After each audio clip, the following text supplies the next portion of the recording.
माननीय प्रदेश सचिव माननीय प्रदीप कुशवाहा जी से आग्रह करता हूँ कि वे हमारे राज्य के मुख्य अतिथि और अखिल भारतीय अभिलेखागार एवं सीएस प्रमुख माननीय प्रदीप कुमार जी को सम्मानित करें। अंगवस्त्र और पुष्प से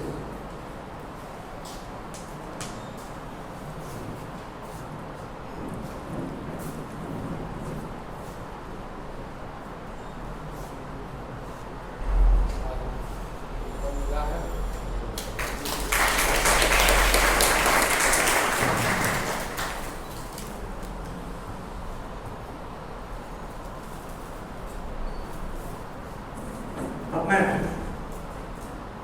अपने विद्या मंदिर के निदेशक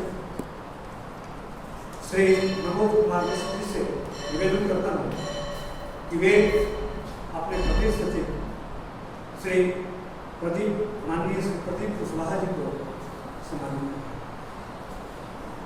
श्री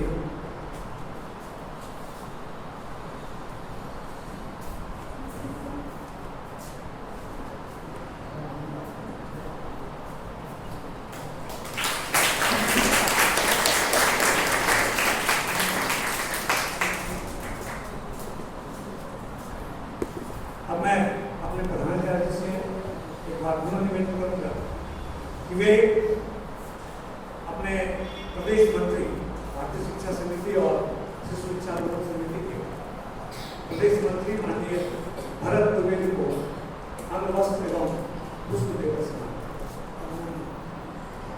सम्मान उनका अभिनंदन।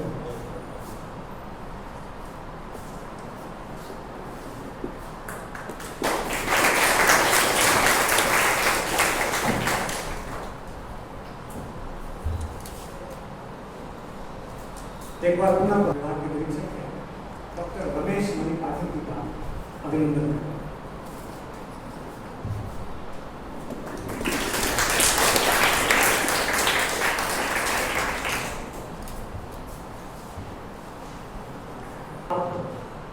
बाल संसद की कार्रवाई शुरू हो सके।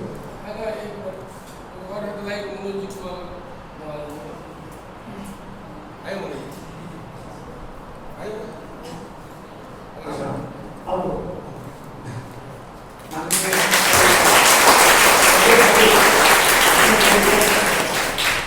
श्री मनोज मिश्र जी को अभिनंदन किया और इसके उपरांत अपने प्रदेश सचिव अपने विद्या मंदिर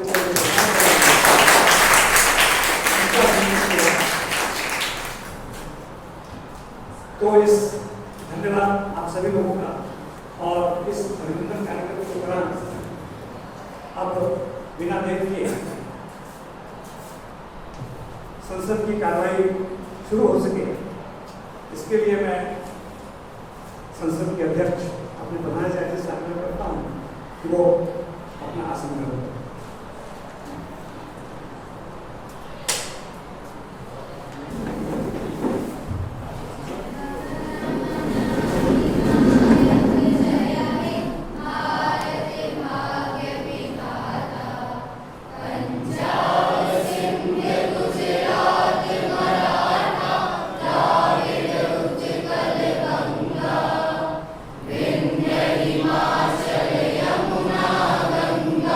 Go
सदस्यगण का संसद के इस मानसून सत्र में आपका स्वागत तथा हार्दिक अभिनंदन। विश्वास है कि सभी माननीय सदस्यगण संसद के महत्वपूर्ण समय का पूरी तरह से सदुपयोग करेंगे तथा संसद की उच्च गरिमा को बनाएंगे। माननीय अध्यक्ष महोदय, मैं सत्ता पक्ष के सभी सदस्यों की ओर से आपको यह आश्वासित कर रहा हूँ कि हम सदन की कार्यवाही एवं संचालन में पूर्ण सहयोग करेंगे।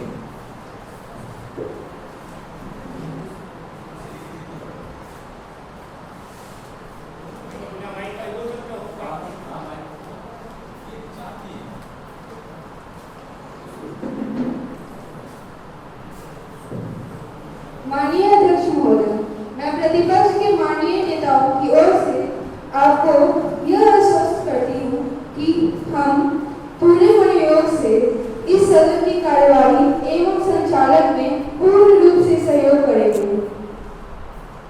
अब मैं सत्ता पक्ष के माननीय नेता से यह बिना रुके बिना थके अनवरत रूप से चरे बहती के मूल मंत्र को साथ रखकर काम किया है और आगे भी करते रहेंगे।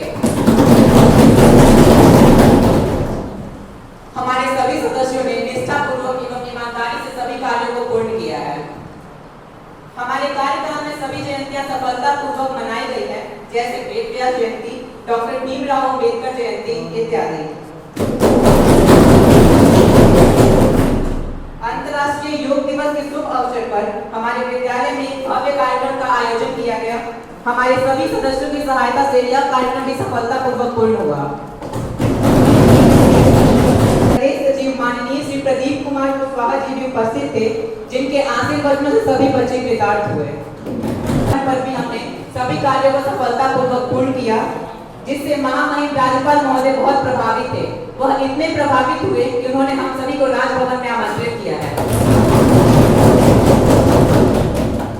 गुरु पूर्णिमा के शुभ अवसर पर हमने एक भव्य कार्यक्रम का आयोजन किया, जिसे सभी सदस्यों की सहायता से सफलतापूर्वक पूर्ण किया गया। सभी छात्रों ने अपनी इच्छा अनुसार गुरु दक्षिणा भी समर्पित की। हमारे विद्यालय में छात्रों के बौद्धिक विकास के लिए गणित, अंग्रेजी, विज्ञान इत्यादि विषयों के प्रश्न मंच का भी आयोजन किया गया।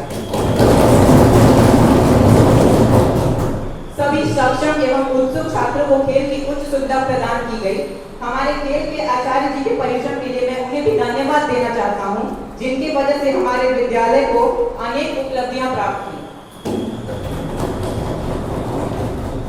जैसे प्रांत स्तरीय कबड्डी प्रतियोगिता में शिशु वर्ग की बहनों ने प्रथम स्थान प्राप्त किया एवं बाल वर्ग के भैया एवं बहन दोनों ने द्वितीय स्थान प्राप्त किया।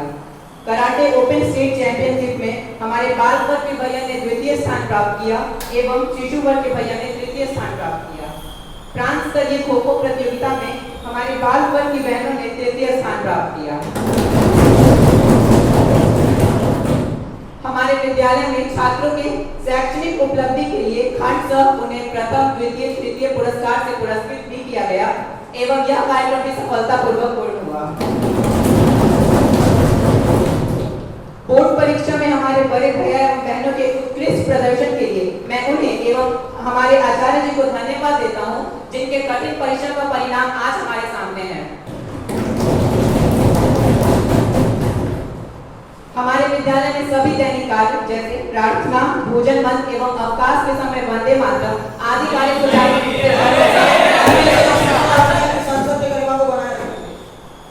प्रातःकाल विद्यालय महान से उतरने से लेकर प्रस्थान तक छात्रों द्वारा पूरी अनुशासन का पालन किया जा रहा है। सभी छात्र पंक्तिबद्ध होकर ही कक्षा में प्रवेश करते हैं।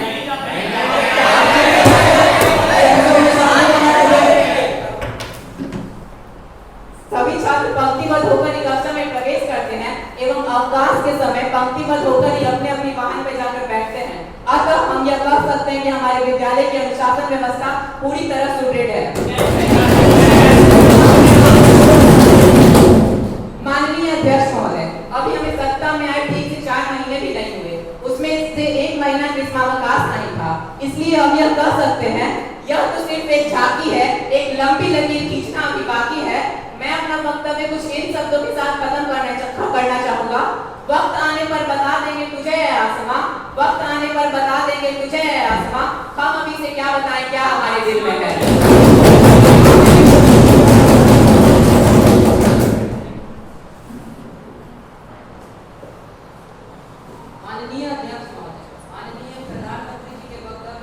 यह स्पष्ट है कि हमारी सरकार ने बहुत ही कम समय में एवरेस्ट की ऊंचाइयों के समान उपलब्धियां प्राप्त की हैं। इन उपलब्धियों के लिए मैं इस सदन से निवेदन करना चाहूँगा कि धन्यवाद प्रस्ताव पारित किया जाए। मैं चाहती हूँ कि हमें वैसे तो धन्यवाद देने में कोई आपत्ति नहीं है। धन्यवाद देने में क्या है, हम तो 2-3 ट्रक धन्यवाद के भिजवा दें। मैं मानती हूँ कि इन्होंने बहुत से कार्य किए हैं और अपने कार्य को भी बातें नहीं करते, परंतु इन्होंने जितनी चीजें हमें प्रदान करी है उससे ज्यादा चीजों को इन्होंने अपने छीन लिया है। माननीय अध्यक्ष महोदय, प्रतिपक्ष का कार्य सत्ता पक्ष के सदस्यों का विरोध करना नहीं है, बल्कि उनके कमियों को बताना है ताकि हमारे आदर्श विद्यालय का निर्माण हो सके।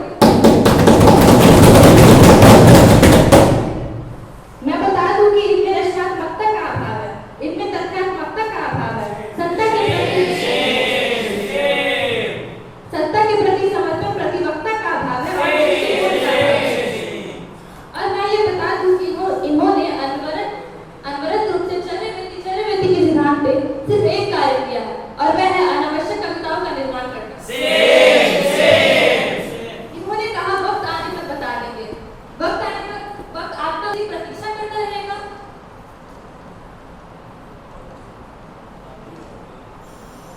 बताना है तो संसद को बताइए। आपकी जवाबदेही आसमान के प्रति नहीं, संसद के प्रति है और आसमान में कृपया करके आप दीप ना जलाएं। अब अंत में बस मैं यही कहूंगी, अनुशासन था कम गया, प्रार्थना होती थी घट गई, अब बचा एक फौज था वो भी शहीद हो गया। माननीय अध्यक्ष महोदय, इतनी सुंदर उपलब्धि के बाद भी प्रतिपक्ष के सदस्य हमसे सहमत नहीं हैं। महोदय, आपके माध्यम से मैं इन्हें यह बता देना चाहता हूं कि अभी हमें सत्ता में आए 3 महीने ही हुए हैं। महोदय, उसमें से 1 महीना ग्रीष्मावकाश का भी था। हमें अभी संसद में आए 3 महीने ही हुए हैं, उसी में हमने अनेक कार्य सफलतापूर्वक पूर्ण किए हैं। महोदय, हमारी जितनी भी उपलब्धियां हैं सब यहाँ इस फाइल में लिखी थी। प्रतिपक्ष के पास ना कोई विजन है और नहीं कोई तर्क, बस संसद शुरू हुआ और वह यहाँ बिना किसी तैयारी के आकर बैठ गए। महोदय, मैं प्रतिपक्ष के माननीय सदस्यों से यह आग्रह करता हूँ कि वह अपनी मानसिकता को बदलें। उन्होंने पहले से यह सोच लिया है कि हम जो भी उत्तर देंगे वह सब तथ्यहीन ही होंगे, इसलिए हमारे सारे उत्तर उन्हें तथ्यहीन ही लगेंगे। बची बात प्रार्थना हॉल की, तो मैं उनसे यही आग्रह करूंगा कि वह अपनी आंखें को खुली रखें, क्योंकि हमारे विद्यालय में जो सैनिक स्कूल का निर्माण हुआ है उस कारण से कुछ कक्षाएं एवं हॉल अभी व्यस्त। माननीय सदस्य, जब भी कोई बड़ा कार्य होता है तो हमें छोटी छोटी समस्याओं का सामना अवश्य ही करना पड़ता है। महोदय, अभी आप बाहर सड़क पर निकल कर देखिए, पटना मेट्रो का कार्य चल रहा है, वहाँ बहुत सारी सड़कें संकीर्ण हो गई हैं, हम लंबी जाम लग जाती है। हम जाम तो उपलब्धि नहीं, वो उससे हम समस्या से तुलना कर रहे हैं। भविष्य में ये हमें और भी उन्नति देगी। सड़कें जैसे किसी भी व्यक्ति को लंबी छलांग लेने से पहले अवश्य ही 2 कदम पीछे लेना पड़ता है, उसी तरह हमारा विद्यालय भी कुछ समस्याओं का समाधान कर रहा है। आगे भविष्य में मैं यह दावे से कह सकता हूं कि हमारा विद्यालय भी उन सभी सैनिक विद्यालयों में से एक होगा। हमारे विद्यालय में बहुत उन्नति होगी। आशा करता हूं कि आप हमारी उन्नति में हमारा सहयोग देंगे। धन्यवाद।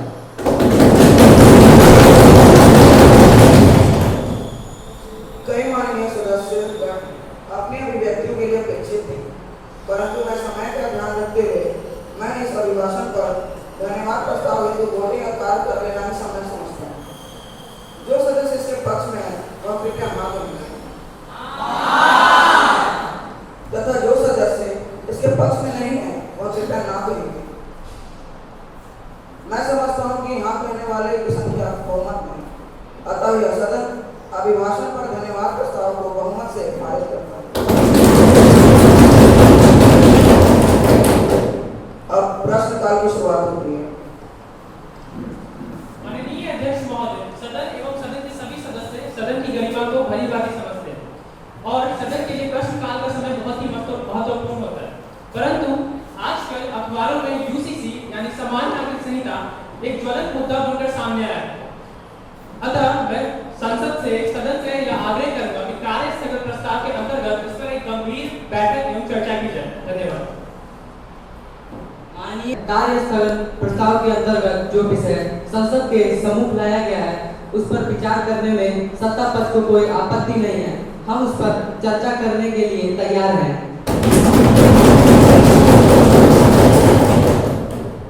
समान नागरिक संहिता पर चर्चा के लिए जो भी सम्मानित सदस्य कार्य स्थगन प्रस्ताव के अंतर्गत चर्चा चाहते हैं वह कृपया अपने हाथ पर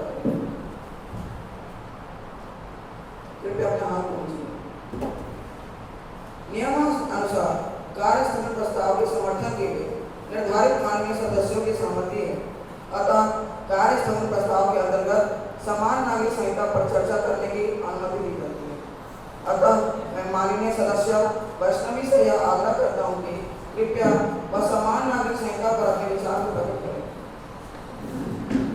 माननीय अध्यक्ष महोदय, यूनिफॉर्म सिविल कोड पर विचार करने से पहले मैं संसद के सभी माननीय सदस्यों के समक्ष कुछ सवाल रखना चाहूँगी। क्या एक इंसान का 4 विवाह करना लीगल होना चाहिए? क्या 18 साल से कम उम्र में शादी करना लीगल होना चाहिए? उत्तराधिकार और विरासत के मामले में पुरुषों की तुलना में महिलाओं को आधे से भी कम समय मिलेगा, क्या ये लीगल होना चाहिए? एक विशेष धर्म की महिलाएं बाकी भारतीय महिलाओं की तरह रखरखाव का दावा नहीं कर सकती। आखिर ये क्यों एक्सेप्टेबल होना चाहिए?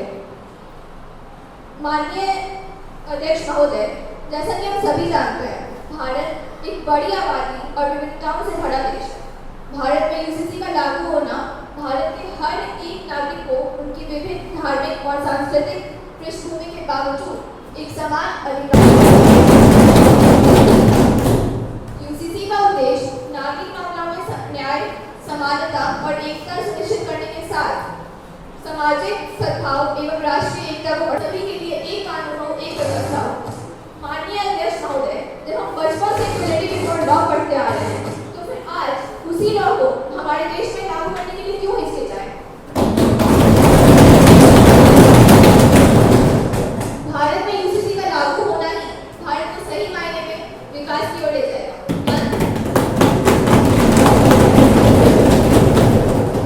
अंत में मैं बस एक ही वाक्य कहूंगी, एक देश एक कानून। अतः मैं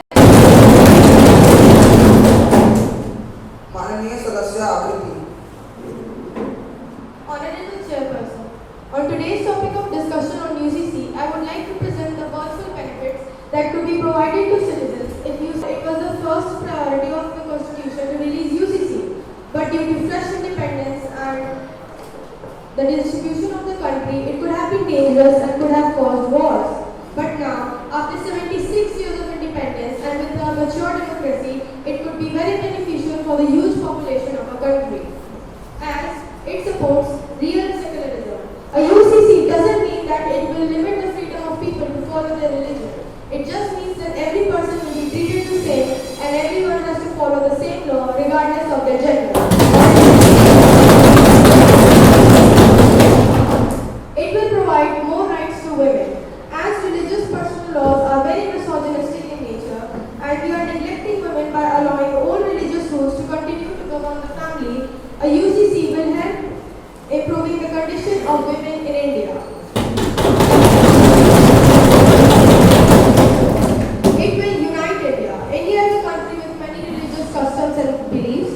A UCC will help accommodating India more than it has ever been since independence. It will help bring every Indian despite his caste, gender, religion, creed together under one national civil code of conduct.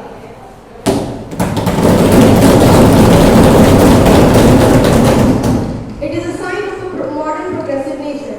It is a big indication that India has moved away from caste and religion politics. While India's economic growth has been significant, our social growth has lagged behind. A UCC will help the society and take India towards its goal of becoming a fully developed nation.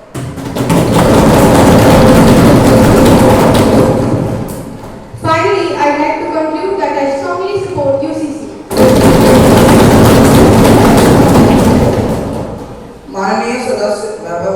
Sir, before before discussing about UCC, we should know the history of UCC and why it is implementing in 2023.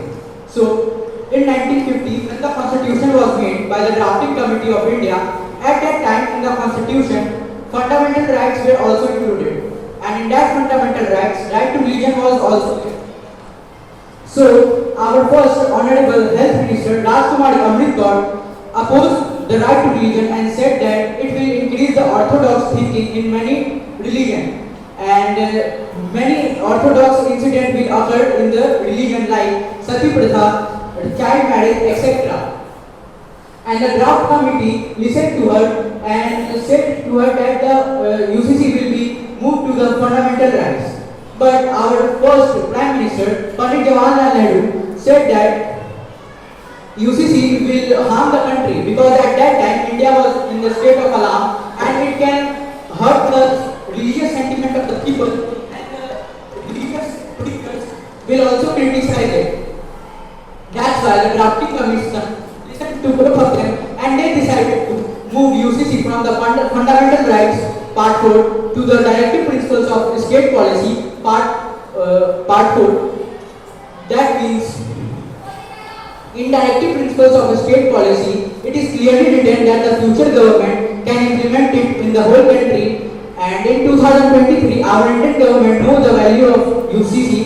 That's why they are implementing it, and the UCC can increase the economical growth and the cultural and traditional growth of India as well.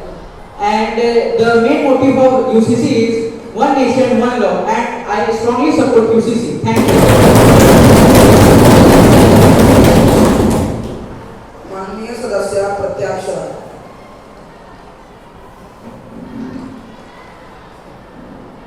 माननीय अध्यक्ष महोदय, समान नागरिक संहिता पर मुझे कुछ पंक्ति बोलने की अनुमति देने के लिए मैं प्रतीक्षा करता आपका आभार प्रकट करती हूँ।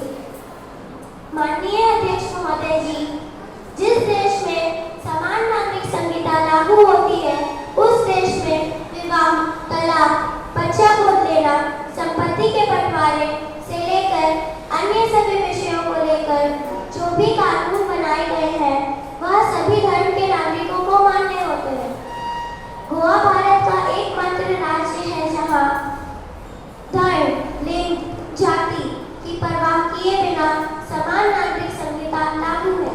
पूरे देश में धर्म, लिंग, जाति, विरासत, बच्चा गोद लेना, यूनिफॉर्म सिविल कोड का अर्थ है भारत में अतः इसका अर्थ है कि यह एक निष्पक्ष कानून है जिसका किसी भी धर्म से कोई ताल्लुक नहीं। अतः मैं समान नागरिक संहिता के इस प्रस्ताव का पूर्ण समर्थन करती हूँ। धन्यवाद। माननीय